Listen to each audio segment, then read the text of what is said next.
गीता उपदेश। गीता के कुछ सकारात्मक उपदेश। गीता एकमात्र ऐसा ग्रंथ है जो मानव को जीने का ढंग सिखाता है। गीता जीवन में धर्म, कर्म और प्रेम का पाठ पढ़ाती है।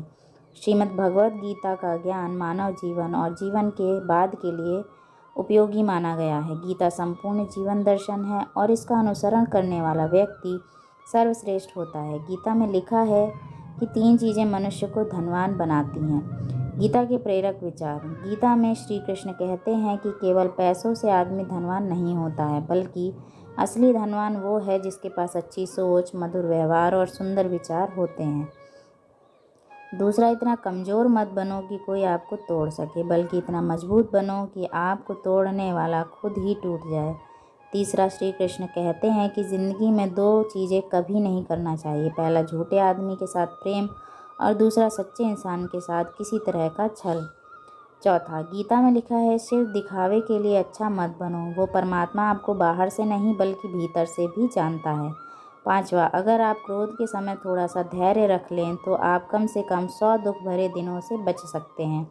छठवां, गीता में श्री कृष्ण ने कहा है कि हार और जीत हमारी सोच पर निर्भर है। मान लिया तो हार और अगर ठान लिया तो जीत है। सातवां, गीता के अनुसार किसी भी व्यक्ति को अच्छे से जाने बिना दूसरों की बातें सुनकर उसके प्रति कोई धारणा बना लेना मूर्खता है। आठवां, जैसे तेल समाप्त हो जाने पर दीपक बुझ जाता है, उसी प्रकार कर्म के क्षीण हो जाने पर भाग्य भी नष्ट हो जाता है।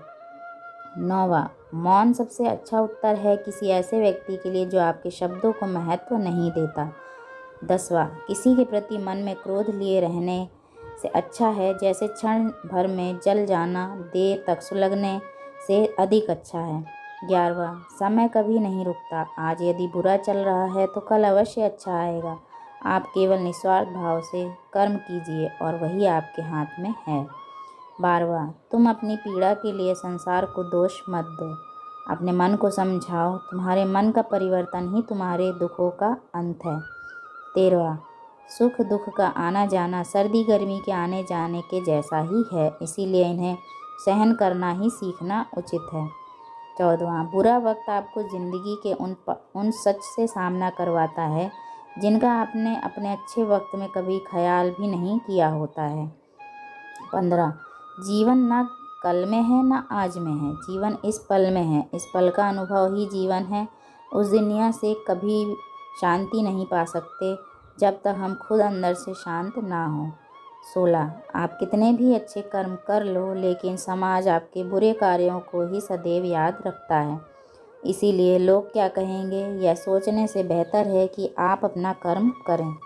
17, जन्म लेने वालों के लिए मृत्यु उसी प्रकार निश्चित है जितना कि मरने वाले के लिए जन्म लेना, इसीलिए इस विषय पर शोक मनाना व्यर्थ है। 18, गीता के अनुसार ज़िंदगी में हम कितने सही हैं और कितने गलत हैं यह केवल 2 लोग जानते हैं, एक परमात्मा और दूसरी हमारी अंतरात्मा। 19, गीता में श्री कृष्ण कहते हैं केवल डरपोक और कमज़ोर लोग ही चीज़ों को भाग्य पर छोड़ते हैं, लेकिन जो मजबूत और खुद पर भरोसा करने वाले होते हैं वे कभी भी नियति या भाग्य पर निर्भर नहीं रहते। 20वां, गीता के अनुसार सिर्फ दिखावे के लिए अच्छा मत बनो, वो परमात्मा आपको बाहर से नहीं बल्कि भीतर से भी जानता है। 21वां, श्री कृष्ण का कहना है कि मुश्किलें केवल बेहतरीन लोगों के हिस्से में आती हैं क्योंकि वही लोग उसे बेहतरीन तरीके से अंजाम देने की ताकत रखते हैं। 22वां, जो सरलता से मिलता रहे उसका महत्व नहीं रह जाता, अक्सर खो देने के लिए बाद समय व्यक्ति और संबंध के मूल्य का आभास होता है। 23वां, श्री कृष्ण कहते हैं शरीर नश्वर है पर आत्मा अमर है, यह तथ्य जानने पर भी व्यक्ति अपने इस नश्वर शरीर पर घमंड करता है जो कि बेकार है। शरीर पर घमंड करने के बजाय मनुष्य को सत्य स्वीकार करना चाहिए। 24, आप खुश हैं या दुखी यह दोनों आपके विचारों पर निर्भर है। अगर आप प्रसन्न रहना चाहते हैं तो आप हर पल में प्रसन्न ही रहेंगे, अगर आप नकारात्मक विचार लाते हैं तो आप दुखी ही रहेंगे। विचार ही हर व्यक्ति का शत्रु और मित्र होता है। 25, हे अर्जुन, मैं सर्वज्ञ हूँ, मैं इस सृष्टि का रचनाकार हूँ। मैं भूत हूँ, वर्तमान और भविष्य के सभी प्राणियों को तथा उनके विचारों को जानता हूँ, किंतु वास्तविकता में कोई नहीं जानता, ना ही समझता है। अगर आपको यह सकारात्मक सोच गीता के उपदेश पसंद आए हों तो लाइक करें, दोस्तों में शेयर करें और ऐसी ही जानकारियों के लिए हमारे चैनल को सब्सक्राइब करें। धन्यवाद।